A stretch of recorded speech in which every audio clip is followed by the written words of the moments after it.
మనము ఒక్క పపాయ తోటలో ఉన్నాము, చూపిస్తాను రండి.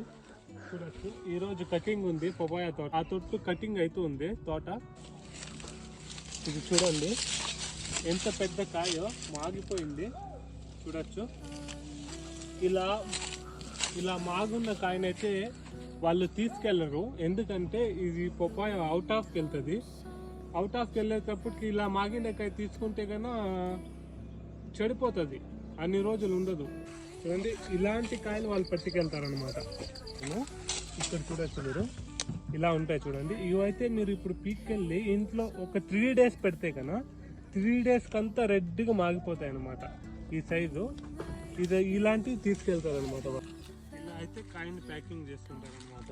ఎందుకంటే ఇప్పుడు పాలు ఉంటాయి కదా, పాలు ఎక్కడ కారకుండా చెడిపోకుండా ఇందులోనే ప్రిజర్వ్గా ఉండడానికి ఇలా పేపర్ చుట్టారనమాట. చూడొచ్చు.